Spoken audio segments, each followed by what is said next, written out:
আর এর মধ্যে মমতা বন্দ্যোপাধ্যায়ের বাড়ির সামনে পুলিশ কেন পৌঁছলো? অভিষেক বন্দ্যোপাধ্যায়ের বাড়ির সামনেও পুলিশ, কি কারণ সেটা এখনো পর্যন্ত পরিষ্কার হয়নি নীলাঞ্জনা, কিন্তু অনেকক্ষণ সময় পেরিয়ে গিয়েছে, প্রায় ঘন্টা খানেকেরও বেশি সময় আমরা দেখতে পাচ্ছি মমতা বন্দ্যোপাধ্যায় এবং অভিষেক বন্দ্যোপাধ্যায় তাদের বাড়ির সামনে মোতায়েন রয়েছে বিশাল পুলিশ বাহিনী। মমতা বন্দ্যোপাধ্যায়ের বাড়ির সামনে আমরা সশস্ত্র মহিলা পুলিশও দেখেছি কিছুক্ষণ আগে, সেই ছবি আপনারা এই মুহূর্তে দেখতে পাচ্ছেন। এই মুহূর্তের আপডেট রনয় থেকে নিয়ে রনয় তিওয়ারি আমাদের প্রতিনিধি রয়েছেন আমাদের সঙ্গে টেলিফোন লাইনে। রনয়, দেখো, পুলিশের কাছে একটা খবর গেছে যে বারুইপুরে যে ঘটনা ঘটেছে সেই ঘটনার পরিপ্রেক্ষিতে প্রাক্তন মুখ্যমন্ত্রী মমতা বন্দ্যোপাধ্যায় তিনি ঘটনাস্থলে যেতে পারেন।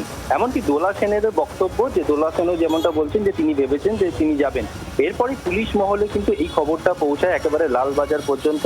এরপরে কিন্তু লালবাজারের তরফে, যেমনটা আমরা পুলিশ সূত্রে জানতে পারছি, আটো নিরাপত্তায় মুড়ে ফেলা হয়। কারণ হাড়হিম ঘটনা, সেই ঘটনাস্থলে পুলিশের তরফে যেটা বলা হচ্ছে তা সেখানে কোনো রাজনৈতিক দলকে যেতে দেওয়া হবে না, যেমনটা আমরা সূত্র মারফত জানতে পারছি। এই মুহূর্তে তোমাকে জানিয়ে রাখি, প্রাক্তন মুখ্যমন্ত্রী মমতা বন্দ্যোপাধ্যায়ের বাড়ির চারপাশে, অর্থাৎ প্রবেশ পথ যেগুলো রয়েছে বাড়ি থেকে বেরোনোর, সেই সমস্ত প্রবেশ পথে কিন্তু পুলিশের আটো নিরাপত্তা রয়েছে, মহিলা পুলিশ রয়েছে, সেন্ট্রাল ফোর্স রয়েছে, এমনকি পুলিশের অন্যান্য কর্মীরাও কিন্তু তারা সিভিল ড্রেসে ঘুরে বেড়াচ্ছেন, গলির চারপাশে নজর রাখছেন, যেমনটা আমরা সূত্র মারফত জানতে পারছি। অর্থাৎ মমতা বন্দ্যোপাধ্যায়কে বাড়ি থেকে বের হতে দেওয়া হবে না, এমনটাই জানা যাচ্ছে। এবং একই সঙ্গে দোলা সেনার তরফে বলা হচ্ছে যে হাউস অ্যারেস্ট করে রাখা হয়েছে। বা কর্মী সমর্থকরাও বলছেন, এই মুহূর্তে দেখা যাচ্ছে একাধিক কর্মী সমর্থক তারা কিন্তু মমতা বন্দ্যোপাধ্যায়ের বাড়িতে আসছেন এবং সেখান থেকে বেরোচ্ছেন। এবং এমনকি তোমাকে জানিয়ে রাখি, এই মুহূর্তে দোলা সেন, সুভাষিস চক্রবর্তী সহ বেশ কয়েকজন রয়েছেন, বৈষ্ণব চট্টোপাধ্যায় রয়েছেন মমতা বন্দ্যোপাধ্যায়ের বাড়িতে।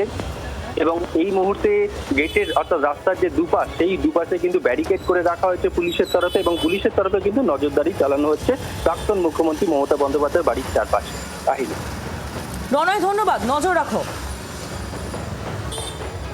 যে ছবি আপনারা এই মুহূর্তে দেখতে পাচ্ছেন, মমতা বন্দ্যোপাধ্যায় এবং অভিষেক বন্দ্যোপাধ্যায় তাদের বাড়ির সামনে এই মুহূর্তে পুলিশ মোতায়েন রয়েছে। পিয়ালি মিত্র আমাদের অপর প্রতিনিধি রয়েছেন আমাদের সঙ্গে এই মুহূর্তে টেলিফোন লাইনে। পিয়ালি, তোমার কাছে কি আপডেট রয়েছে? দেখো, দুটো বাড়ির সামনেই পুলিশ মোতায়েন রয়েছে বিশাল পরিমাণে, এবং ডেপুটি কমিশনার র্যাঙ্কের অফিসাররা রয়েছেন, সেন্ট্রাল ফোর্স নিয়ে আসা হয়েছে। এবং কিছুক্ষণ আগে আমরা দেখলাম যে অভিষেক বন্দ্যোপাধ্যায়ের বাড়ি থেকে তার ভাই এবং আরো কয়েকজন তারা এসে পুলিশকে জিজ্ঞেস করলেন যে কেন বাড়ির সামনে এত পুলিশ, যদিও সেই বিষয়ে পুলিশের বক্তব্য সেটা তারা রাস্তাতেই রয়েছে, ফলে সেটা তাদের জানাতে বাধ্য নয়। তার পাশাপাশি অভিষেক বন্দ্যোপাধ্যায় বেরোতে পারেন কিনা সেই বিষয়ে জানতে চেয়েছিলেন। ফলে সব মিলিয়ে এখন এই মুহূর্তে দুটো বাড়ির সামনে কিন্তু বিশাল সংখ্যায় পুলিশ মোতায়েন রয়েছে। নজর রাখো পিয়ালি। আর এরই মধ্যে কুণাল ঘোষ তিনিও একটি পোস্ট করেছেন সোশ্যাল মিডিয়ায়। তিনি লিখছেন, মমতা বন্দ্যোপাধ্যায় বারুইপুর যেতে চেয়েছিলেন, তাকে আটকাতে কালীঘাটে বাড়ির সামনে বিশাল পুলিশ বাহিনী মোতায়েন করা হয়। বারুইপুর নিয়ে এক্স স্যান্ডেলে অভিষেক বন্দ্যোপাধ্যায় তিনিও পোস্ট করেছেন। অর্থাৎ কুণাল ঘোষ তিনি তার পোস্টে যে অভিযোগ করছেন, দোলা সেনের মুখেও আমরা সেই অভিযোগ শুনেছি নীলাঞ্জনা। একদম, ডেরেক ওব্রায়েনও কিন্তু পোস্ট করেছেন বারুইপুরের ঘটনা। অভিষেক বন্দ্যোপাধ্যায়, ডেরেক ওব্রায়েন তারাও সোশ্যাল মিডিয়ায় পোস্ট করেছেন। অন্যদিকে কুণাল ঘোষের পোস্ট আপনাদের দেখাচ্ছিলাম, যেখানে মমতা বন্দ্যোপাধ্যায় যেতে চেয়েছিলেন বারুইপুর, তাকে আটকাতেই কালীঘাটে বাড়ির সামনে বিশাল পুলিশ বাহিনী মোতায়েন করা হয়েছে, এমনটাই তার বক্তব্য। দোলা সেন, বৈষ্ণব চট্টোপাধ্যায়রা কি বললেন শোনাই। এত বড় বারুইপুরের ঘটনা আপনারা আমায় জিজ্ঞেস করলেন, আমি বললাম বিমানদার এলাকা, নিশ্চয়ই তিনি যাবেন। এবার দিদির মতন একজন জননেত্রী, দিদি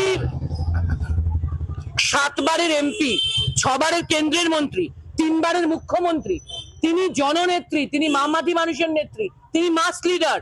তিনি এরকম ঘটনা ঘটলে মানুষের পাশে দাঁড়াবেন, এটাই তো স্বাভাবিক। বারুইপুরের মানুষ আজকে সারাদিন উত্তেজিত ছিলেন, তো দিদি ভাবতে পারেন না যে তিনি যাবেন? তিনি ভেবেছেন তিনি যাবেন, এই তার অপরাধ।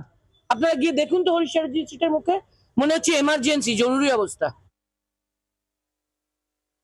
पुलिस घिर रहा है, ममता बनर्जी के घर से निकालने के लिए वो लोग बाधा देने की कोशिश कर रहे हैं। दीदी जाएगा, जगह में जाने के तो जो पब्लिक को जो ग्रीवेंस अभी हो रहा है ना गवर्नमेंट के ऊपर, अगर दीदी जाएंगे तो उस लोग को लगेगा कि पब्लिक आम जनता एक हो जाएगा। तो आम जनता तो अभी रास्ता में उतर चुका है। आम जनता के लिए तो ममता बनर्जी है ही। तो ममता बनर्जी के ऊपर अगर ममता बनर्जी जाएंगे, जो घटना जो घटे है, जो गवर्नमेंट का जो रिस्पॉन्सिबिलिटी है, तो अभी तो पब्लिक देखेगी। বাংলার আওয়াজ, বাঙালির আবেগ, জি 24 ঘন্টা।